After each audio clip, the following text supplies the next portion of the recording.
Hello everybody, today I'm going to talk you through how I made this vintage looking pencil holder. I used Napkin Decoupage and I also added some 3D elements onto it. Of course I will talk you through everything, and if you would like to know what exactly I used in this video, be sure to check out the description below.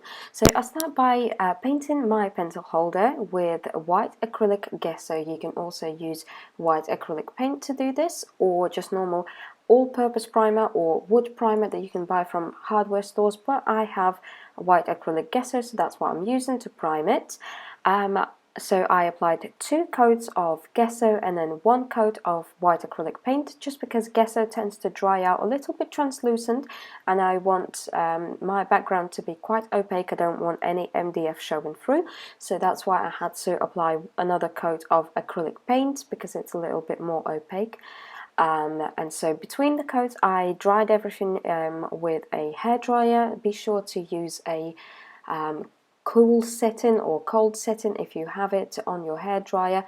If you don't, then use like the lowest setting that you have on your hairdryer, just because that way the paint, it's as sort of as close to natural drying as possible. You don't want to use too much heat because it might make the paint crack. And then after I painted everything, after everything was dry, I sanded the white parts, everything that I painted, I then sanded using a high grit sandpaper. So I used 400 grit sandpaper to do that, and just to make sure that everything is nice and smooth before I apply my napkin. So now that everything is prepped, I am getting ready to apply my napkin. So as you can see, I'm just kind of planning to wrap it around, but of course I can't just wrap it around because the glue won't be dry and it's just going to be a mess. I'm going to have to tear out parts and just do them one side at a time. So the way that I'm doing it is I kind of just measure up the picture that I want on each side. I'm trying to get it as close to sort of where it would be on the picture, but I'm not too worried about it. It doesn't have to be like perfectly wrapped around, and then I just kind of mark it with my finger, just fold it in a little bit, and then I use just a small paintbrush with a little bit of water to tear my napkin, just because if you cut it and then you might want to move your napkin, you know, so that it's like very close on the edge and stuff, it might not blend in with the background as easily, because when it's teared out, when the edges aren't as even, it's a lot easier to then sand it so that you can't feel that little bridge between the napkin and the surface. So it just helps to make everything nice and even. So now I'm getting ready to apply my napkin onto my surface. The method that I'm using is very wet, so you're going to need a little plastic file like this, where you would store your documents and stuff. And what you want to do is you want to make sure that your napkin is reverse side down, so the face down, should I say. So make sure that it's the right side down, and then you want to create a nice puddle of water on your napkin, because when it's floating in water, you can move it around, you can manipulate it, you can get all of the wrinkles out without it tearing. Of course, sometimes things still happen, so you have to be prepared for that. You might need a bit of practice with this. It took me a little while to get completely used to it, and still every now and then I do mess it up because I'm a very heavy-handed person. But what you want to do is you want to pour a good amount of water on your napkin, and then you straighten it out with your fingers. Just stretch it out a little bit, and then using a flat paintbrush, get all of the bubbles out from underneath the napkin. You want to use as little pressure as you possibly can. Then once that's done, I pick up my plastic file and I pour all of the excess water back into my cup, and using a little tissue or a rag or whatever you have, tissue, anything like that, I just lightly dab everything off, lightly dab all of the leftover water off of it. Don't worry if there's still if it's still very wet, it doesn't matter. You just want to make sure that there's no like water dripping off of it anymore. Now once that's done, you just apply it as you would in like the cling film method or anything, or anyway, you just kind of put it on, and until you've kind of done this part that I'm doing now with the plastic card, you can still move it around. So so it gives you a lot of room for rearranging, which is why I really like this method. Then using this plastic card, I just make sure that it's down nicely, that there's no like air bubbles or anything like that under my napkin, and that it's all nice and even. And then just, you know, grabbing by one corner or two corners, I gently kind of disattach my napkin from my plastic file, and that is it. And so at this point there's no glue on my pencil holder, so I just applied it with water, and that's absolutely fine. While it's still wet, it's not going anywhere, it's not going to shrink. So so I'm using that time up while it's still wet to remove the any excess napkin, because then it's a lot easier for me to then work on the next side, as I'm trying to make it a bit of a quicker process for myself. So I just make sure to take all of my excess napkin off of my pencil holder before I move on to the next side. The next thing is to actually apply your glue. So now I'm taking my Mod Podge. Now mine is a little bit old, so I do have a little crumbs in there from like dried up glue and stuff from the side.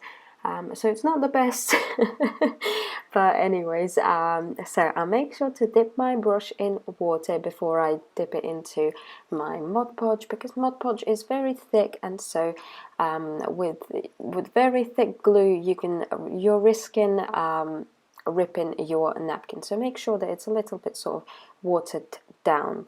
And once I've applied a little bit of glue, I dry it using a hairdryer, again low heat setting, and I repeat this process on all four sides. So the next step is to, of course, paint all of the parts that we haven't decoupaged, and also blend in the sides. So this paint that I am using here, I actually mixed it myself, but after doing that I realized that I already have a shade that is pretty close to what I ended up mixing up there, which is just my normal burnt umber color.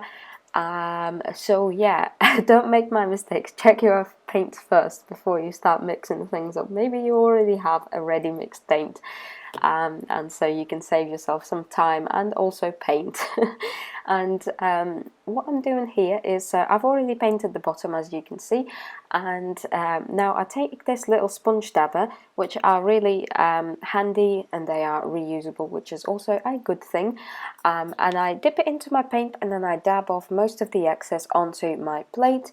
And then once my dabber is primarily dry, it's almost dry, I then lightly tap it on the on all of the ridges of my pencil holder, and I'm trying to create this kind of faded frame effect. But of course, you know, if you're trying to create something similar, you see what fits your napkin that you're using, or any kind of pattern that you're using, or whatever you you feel like fits the best. You can also leave it just blank without having to do this, what I'm doing here with the paint and the dabber.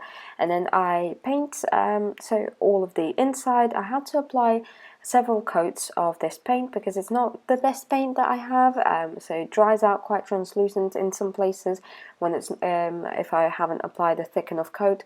So so I had to do several coats, but yeah, so you'll just have to see what fits your project and your paints, your tools that you're using. You might just be fine with just one coat, but unfortunately in my case I had to do several. So now we're moving on to my very favorite part of this project, waxes. So in this case I'm using Gold Antique Paste by brand Pent Art, and I'm just lightly dabbing my finger into the wax and then rubbing it off onto the edges of my pencil holder as well as the bottom. So I covered all of the bottom with this gold and the top edges of the pencil holder as well. So you really don't need to use a lot of it. A little bit goes a very long way. I've had this for a long time now and I use it on almost every project now, and I still have so much to go. So yeah, just a little bit and it goes a long way.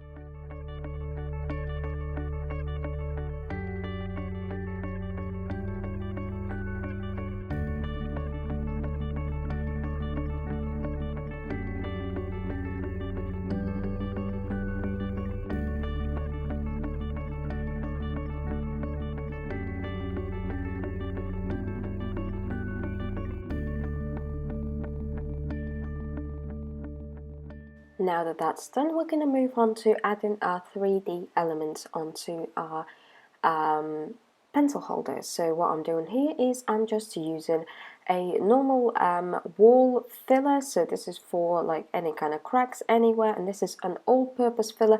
I bought it at my local hardware store. It was like £1 for this giant tub, and it is a little bit grainy, so I decided to water it down so that it applies smoother through my stencil. So we're going to use a stencil for it, and as usual I have a bit too much of the Too Much gene, and I added a bit too much water, so I had to keep adding more filler into it just to get it to the right consistency. So the consistency that you want is so that it's quite sort of sloppy and it just kind of falls off of, like it would fall off of a spoon, but it kind of applies smoothly, like almost like butter, but of course it's going to be grainy because it's filler. So this kind of creme fraiche consistency, that's what you're looking for, so that it's not like dripping off, it's not too wet, but it needs to be kind of nice so that it applies very smoothly.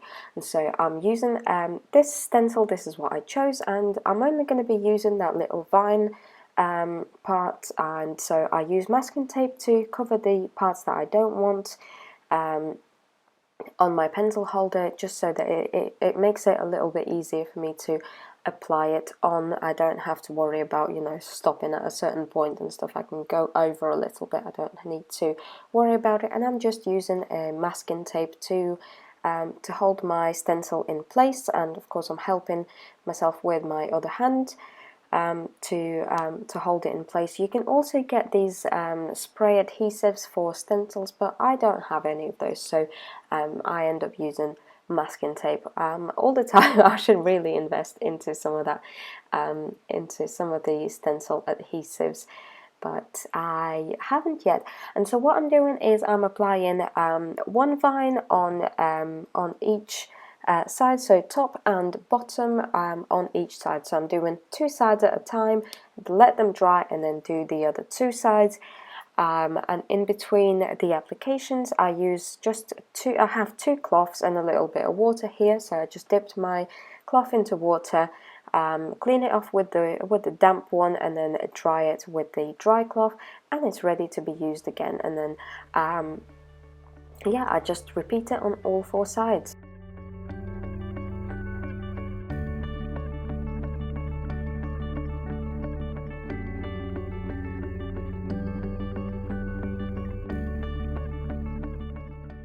Once my filler paste is completely dry, I then proceed to paint my my vines. So the method that I'm using here is just, again, a sponge dabber over the top of the stencil, just so that it doesn't go everywhere, and then I'm just using this teeny little brush, the smallest brush that you can possibly find, to fill in any of the gaps. And then, because I'm using waxes later on over the top, I quickly realized that what I'm doing here with the different shades of green, any kind of shading, is completely pointless because you can't see it underneath the waxes. So I may as well just had left it completely dark brown, but you know, we live and we learn. So basically all I'm doing is I'm just kind of creating shades, creating shadows and stuff using the different shades of green. What I've got here is just a dark green and an olive green.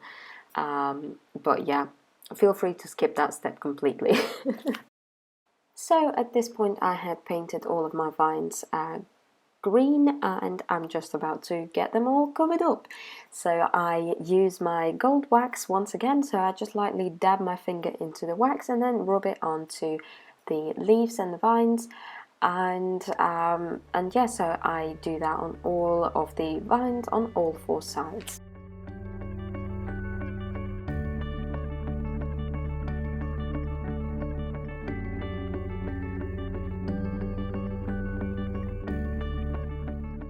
So now I'm moving on to varnishing. So I apply several coats of matte varnish. This is really good quality varnish. So this is Johnstone's matte varnish. I really like it out of all of the varnishes that I have tried so far. Mind you, I haven't tried all of them. So out of all of the varnishes that I have tried, I really like this one the best. At least for now, and I apply several coats of it, and I chose matte varnish because it is a vintagey looking pencil holder, and vintage things don't tend to be very glossy and very shiny. They tend to be sort of, you know, more matte looking, and so I apply this varnish everywhere, outside, inside, several coats of it, just to make sure that everything is nicely sealed. And after I varnished everything, I kept looking at it and thinking, I'm not feeling it. It needs something else. And so I figured that it is the vines that I'm not happy with.